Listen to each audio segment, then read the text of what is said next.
बिस्मिल्लाहिर्रहमानिर्रहीम। जी dear students, क्या हाल चाल है आपके? सबके ठीक है? उम्मीद करता हूँ सब बच्चे खैरियत से हैं। आज डियर स्टूडेंट्स जो टॉपिक हमने स्टडी करना है वो हमारा चैप्टर नंबर 13 से है, that is the production and the cost of production function. यानी हम आज डिफरेंट टाइप्स ऑफ कॉस्ट को स्टडी करेंगे कि जब हम कोई बिजनेस स्टार्ट करते हैं, whether it is a small scale, large scale और मीडियम स्केल, तो एक बिजनेस को स्टार्ट करते हुए हमें किस तरह की कॉस्ट को बियर करना पड़ता है। उससे पहले हम ये भी स्टडी करेंगे कि एक प्रोडक्शन फंक्शन क्या होता है, और जब कोई गुड या सर्विस को प्रोड्यूस करना होता है तो सबसे पहले उसका एक प्रोडक्शन फंक्शन बनाना जरूरी होता है। वही डिटरमिन करता है कि गुड्स और सर्विसेज की क्या मिकदार प्रोड्यूस होगी और उसको किस तरह तैयार किया जाएगा।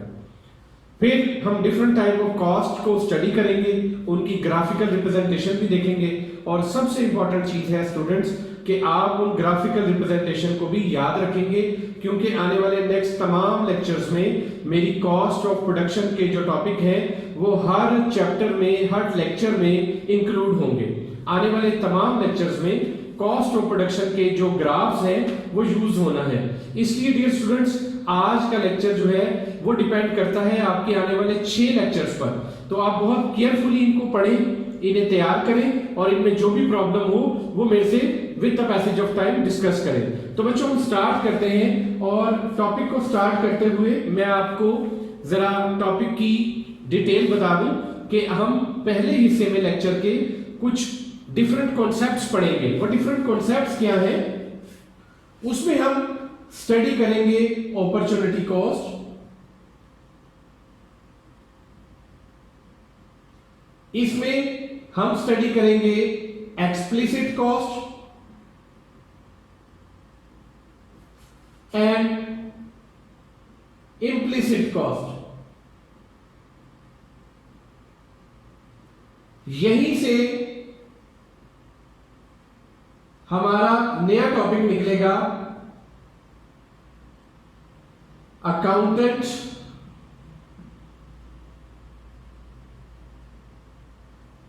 Profit and economic profit.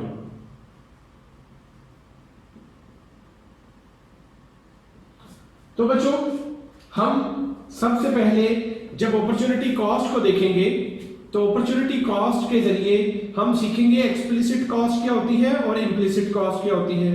Explicit cost और इम्प्लिसिट कॉस्ट के जरिए हम अपना नेक्स्ट जो कॉन्सेप्ट है वो अकाउंटिंग कॉस्ट और इकोनॉमिक कॉस्ट को मेजर करेंगे, और वहीं से हम निकलेंगे accounting profit and economic profit की तरफ। फिर हम मूव करेंगे स्टेप 2 की तरफ, और इनकी मदद से हम इन कॉन्सेप्ट्स को यूज करते हुए एक प्रोडक्शन फंक्शन को डिफाइन करेंगे कि प्रोडक्शन फंक्शन क्या होती है और उस प्रोडक्शन फंक्शंस के क्या रूल्स होते हैं और किन किन चीजों को प्रोडक्शन फंक्शन में इंपॉर्टेंस है, और लॉ ऑफ प्रोडक्शन क्या होता है ये भी स्टडी करेंगे। जब हम प्रोडक्शन फंक्शन को डिस्कस कर लेंगे तो हमें समझ आएगी एक फर्म क्या होती है, एक बिजनेस क्या होता है, उस बिजनेस की क्या रिक्वायरमेंट होती है। जब हम ये स्टेप 2 कंप्लीट कर लेंगे तो हम थर्ड स्टेप पर मूव करेंगे, और उसमें ये स्टडी करेंगे कि एक बिजनेस, एक फर्म का प्रोडक्शन फंक्शन बनाने के बाद जब हम गुड्स एंड सर्विसेज की प्रोडक्शन की तरफ आएंगे तो हमें वहां पर जो थर्ड स्टेप है वो यूज होगा different types of cost of production. कि जब हमने प्रोडक्शन फंक्शन सीखा, गुड्स की डिटर्मिनेशन की, small scale, medium scale, large scale, whatever, अब हम ये देखेंगे कि इन गुड्स एंड सर्विसेज को प्रोड्यूस कैसे करना है, इन पर किस तरह की लागत आती है। और ये कॉस्ट हम 2 तरह पढ़ेंगे बेटो, short run production function and long run production function. तो डियर स्टूडेंट्स, मैं अपना लेक्चर स्टार्ट करता हूं, और पहले मरहले में हम स्टेप 1 और स्टेप 2 सीखेंगे, प्रोडक्शन फंक्शन और डिफरेंट कॉन्सेप्ट्स। फिर हम नेक्स्ट लेक्चर में, नेक्स्ट वीडियो में मैं आपको इनकी कॉस्ट के बारे में सिखाऊंगा। तो बच्चों देखिए, सबसे पहले जो चीज आपको यहां पर बताई जा रही है वो है किसी भी फर्म का total revenue and total cost. इससे पहले यहां पर जो जिक्र है वो लॉ ऑफ सप्लाई का जिक्र है। लॉ ऑफ सप्लाई का जिक्र इसलिए है कि लॉ ऑफ सप्लाई में हमने स्टडी किया था firms are willing to produce and sell a greater quantity of a good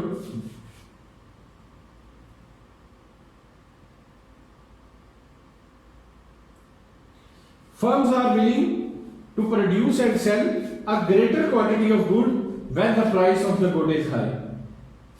This results in a supply curve that's law of supply. Law of supply हमें ये बताता था कि जैसे जैसे प्राइस बढ़ेगी सप्लाई भी बढ़ेगी। यानी फर्म्स का बिहेवियर हमने लॉ ऑफ सप्लाई में स्टडी किया है कि फर्म्स अटैच होती हैं, उनकी नजरें होती हैं कीमत पर। जैसे ही कीमत बढ़ती है वो अपनी सप्लाई बढ़ाते हैं। लेकिन बेटो स्टूडेंट्स, ये एक नैरो कॉन्सेप्ट है, लिमिटेड कॉन्सेप्ट है। प्रोडक्शन और सप्लाई का ताल्लुक सिर्फ प्राइस से नहीं होता, there are many other factors.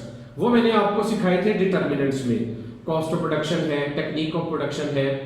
अब cost of production and techniques of production, उसके लिए यानी हमें अगर ब्रॉडर सेंस में स्टडी करना है तो हमें दो चीजों को और स्टडी करना पड़ेगा। Number one, cost of production जो आज के लेक्चर में पढ़ेंगे, और दूसरा टेक्निक ऑफ प्रोडक्शन, वो भी आज के जो हम लेक्चर है उसमें स्टडी करेंगे। It means we are moving to, इसे कहते हैं इंडस्ट्रियल ऑर्गेनाइजेशन।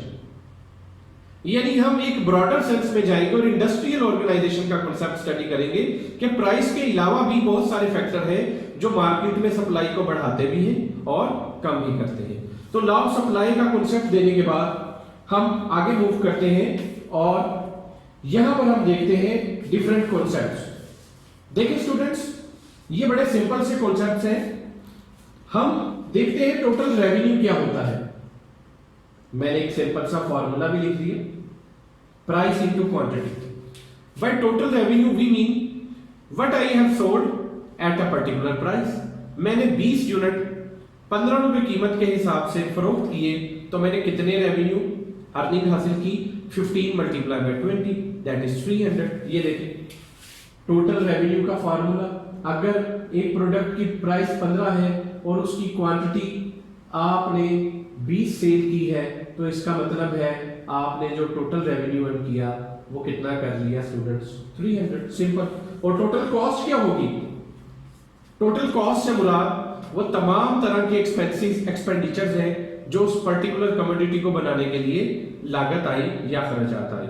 और किसी भी चीज को बनाने के लिए इकोनॉमिक्स में एडम स्मिथ ने डिफाइन किया था we need 4 factors of production. वो कौन कौन से हैं मैं बहुत बार बता चुका हूं आपको, वो दोबारा एक्सप्लेन कर देता हूं। Land, labour, capital, organisation. इन चारों को जब हम कंबाइनली जॉइंटली मिलाते हैं तो हम इनको फैक्टर्स ऑफ प्रोडक्शन कहते हैं। और इन फैक्टर्स ऑफ प्रोडक्शन को जो कुछ भी पे किया जाता है, इन पर जो भी एक्सपेंस किया जाता है एक पर्टिकुलर कमोडिटी को बनाने के लिए, उसे क्या बोलते हैं? Total cost. और इन फैक्टर्स ऑफ प्रोडक्शन को यहां किस वर्ड से यूज किया गया है?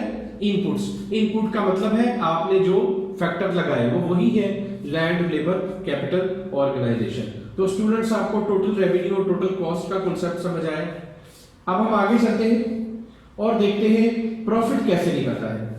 एक प्रॉफिट निकालने का बड़ा सिंपल सा कांसेप्ट है, आपने जो रेवेन्यू लिया और जो अखराजात किए दोनों को माइनस करेंगे आपके पास प्रॉफिट आ जाएगा। तो बड़ी सिंपल सी एक जो है वो एक्सप्लेनेशन है इसमें जो मैंने आपको बताई। जी हाँ स्टूडेंट्स, अब हम आते हैं सबसे इंपॉर्टेंट टॉपिक की तरफ, सबसे इंपॉर्टेंट टेक्निक की तरफ, that is opportunity cost. Cost as opportunity cost. Dear students, बहुत इंपॉर्टेंट कॉन्सेप्ट है कॉस्ट एज अपॉर्चुनिटी कॉस्ट। सबसे पहले हम अपॉर्चुनिटी कॉस्ट को रिवाइज करते हैं। 10 प्रिंसिपल ऑफ इकोनॉमिक्स में हमने वेरी फर्स्ट लेक्चर में अपॉर्चुनिटी कॉस्ट का कॉन्सेप्ट पढ़ा था कि cost of for giving something, for going something, to attain something, to receive something. कोई एक चीज हासिल करने के लिए जब हम किसी चीज की सेक्रीफाइस करते हैं, कुछ चीजों को छोड़ देते हैं, तो वो उसकी अपॉर्चुनिटी कॉस्ट कहलाती है। मिसाल के तौर पर आप अगर अभी मेरा लेक्चर सुन रहे हैं और इसके अगेंस्ट आप अपना लेयर फ्री टाइम छोड़ रहे हैं और तालीम हासिल कर रहे हैं, तो तालीम हासिल करने की अपॉर्चुनिटी कॉस्ट है आपको अपना फ्री टाइम लगाना होगा तालीम में। आप जिन पैसों से फीस पे करते हैं तालीम हासिल करने के लिए अगर आप फीस पे ना करें तो आप उससे अच्छा मोबाइल ले सकते हैं, अच्छे कपड़े ले सकते हैं, बाइक भी ले सकते हैं, कुछ और भी अखराजात कर सकते हैं। तो तालीम हासिल करने की अपॉर्चुनिटी कॉस्ट है बहुत सारी, जो पैसे जो आपने मुख्तलिफ चीज़ों पर लगा सकते थे तालीम पर लगाए। अब ये आपने डिसाइड करना होता है कि आपके लिए तालीम क्यों ज़रूरी है। तो अपॉर्चुनिटी कॉस्ट में बेस्ट पॉसिबल डिसीजन लिया जाता है, ऑप्टिमल डिसीजन लिया जाता है कि what the decision I am taking, it is the best optimal decision out of the decision that I am going to sacrifice. इसी तरह हर बिजनेस की भी एक अपॉर्चुनिटी कॉस्ट होती है। वो बिजनेस की अपॉर्चुनिटी कॉस्ट की मैं आपको सिंपल सी एग्जांपल देता हूं, आपकी बुक्स में भी कोटेड है। कहता है कि अगर आप लोग अपना 50,000 रुपए या 5 लाख रुपए इन्वेस्ट कर देते हैं बिजनेस में, तो ये बिजनेस की अपॉर्चुनिटी कॉस्ट वो 5 लाख रुपए होगी जो आपने बिजनेस में लगा दी। क्यों? अगर आप उसको इन्वेस्ट ना करते, बिजनेस में ना लगाते, तो आप उसकी जगह उससे घर भी ले सकते थे, उससे हो सकता है गाड़ी ले लेते, या उससे हो सकता है अपनी जिंदगी के दूसरी लग्जरीज या कंफर्ट्स ऑफ लाइफ या नेसेसिटीज ऑफ लाइफ पूरी कर लेते। तो बिजनेस में पैसे लगाना उसकी अपॉर्चुनिटी कॉस्ट है। अब अपॉर्चुनिटी कॉस्ट होती है बेटा दो तरह की, जो मैंने आपको अभी शुरू में बताया। कौन कौन सी होती है? एक होती है इम्प्लिसिट कॉस्ट और एक होती है एक्सप्लिसिट कॉस्ट। ये दो cost as an economic student आपको समझना बहुत जरूरी है। अगर आप इन दो तरह की कॉस्ट को नहीं समझेंगे तो आप कभी भी अच्छे इकोनॉमिस्ट नहीं बन सकते। आप एक अच्छे इकोनॉमिस्ट के तौर पर एक एनालिसिस नहीं कर सकते डिफरेंट कॉन्सेप्ट्स को। आप एक्चुअल प्रॉफिट या लॉस नहीं निकाल सकते, क्योंकि बगैर एक इकोनॉमिस्ट के, एक अकाउंटेंट की और एक इकोनॉमिस्ट में मैं आपको डिफरेंट बताता हूं। एक अकाउंटेंट आपको प्रॉफिट शो करवा सकता है और वही डेटे से एक इकोनॉमिस्ट आपको लॉस भी शो करवा सकता है। आपको उससे ज्यादा होने वाला प्रॉफिट भी शो कर सकता है, उसका प्रॉफिट कम भी शो करवा सकता है। और रियल फैक्ट्स पर यही डिफरेंस सीखने के लिए आपको एक्सप्लिसिट कॉस्ट और इम्प्लिसिट कॉस्ट का डिफरेंस देखना होगा अपॉर्चुनिटी कॉस्ट में। तो देखिए बेटो, सबसे पहले मैंने आपको अपॉर्चुनिटी कॉस्ट याद करवाई। अब हम चलते हैं एक्सप्लिसिट कॉस्ट। एक्सप्लिसिट का मतलब होता है वाज़ेह, नजर आने वाली। सॉरी, इसके लिए स्वाद से वर्ड निकला है, सॉरी, क्लियर, काउंटेबल, टेंजिबल। तो कहता है a business expense that is easily identified and accounted for.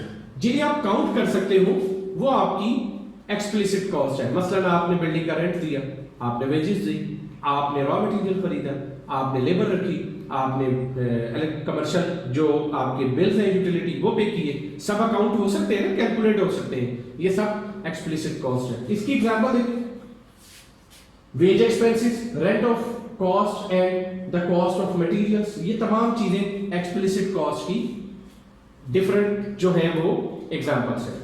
Now come to the implicit cost, intangible, ना नजर आने वाली कॉस्ट, ऐसी cost that can not be accounted for.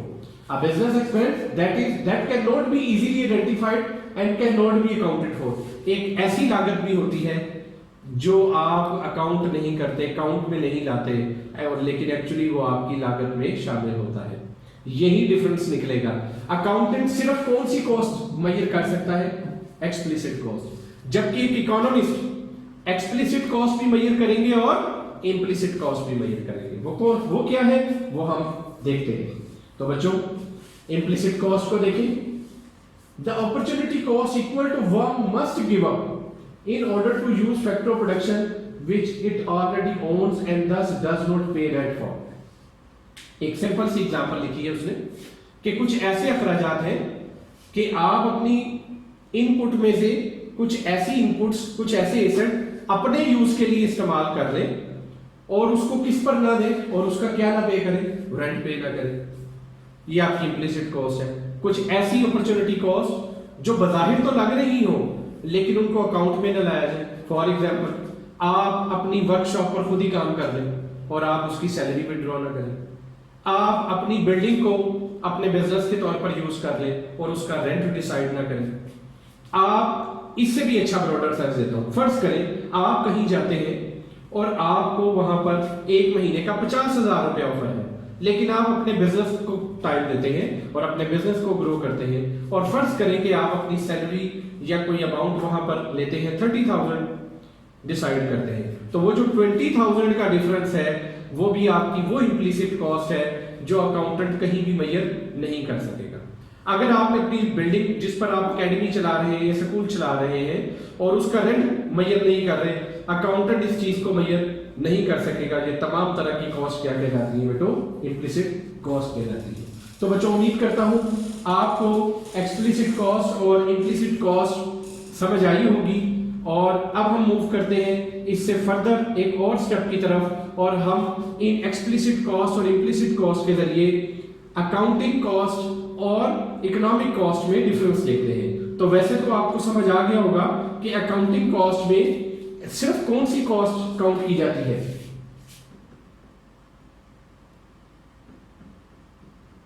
Only explicit cost.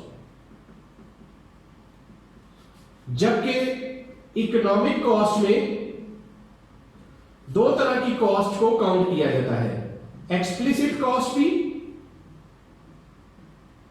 Plus implicit cost.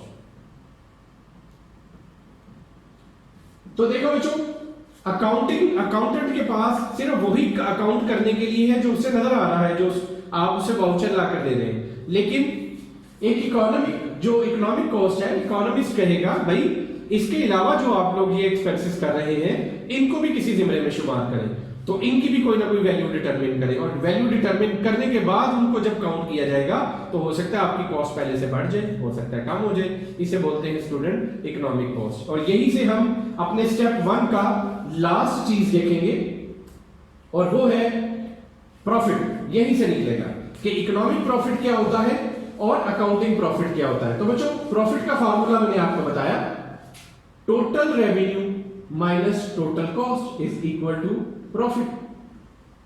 लेकिन यहां economic cost और accounting profit में और इकोनॉमिक प्रॉफिट में और अकाउंटिंग प्रॉफिट में जो डिफरेंस है वो आपको यहां मेंशन करना पड़ेगा। Look at this, economic profit total revenue minus all the opportunity cost. कौन कौन सी? एक्सप्लिसिट भी और इम्प्लिसिट भी, दोनों तरह की। और अकाउंटिंग प्रॉफिट में क्या आएगा? Total revenue minus only the firms which cost? Explicit cost. तो डियर स्टूडेंट्स, उम्मीद करता हूं आपको ये बात समझ आ गई होगी कि इकोनॉमिक कॉस्ट में एक्सप्लिसिट के साथ इम्प्लिसिट कॉस्ट को भी लेना है, जबकि जो आपकी सिंपल अकाउंटिंग कॉस्ट है जो हम आम जिंदगी में मेजर करते हैं उसमें आप सिर्फ एक्सप्लिसिट कॉस्ट को काउंट करेंगे। तो यकीन ये भी जान लें कि आज के बाद आपका कॉस्ट मेजर करने का जो ट्रेंड है वो चेंज हो जाएगा। आप ज्यादा बेटर ऑफ है एक अकाउंटेंट से जो सिर्फ एक्सप्लिसिट कॉस्ट को कंसीडर करता है और आप उससे आगे चलते हैं। Thank you.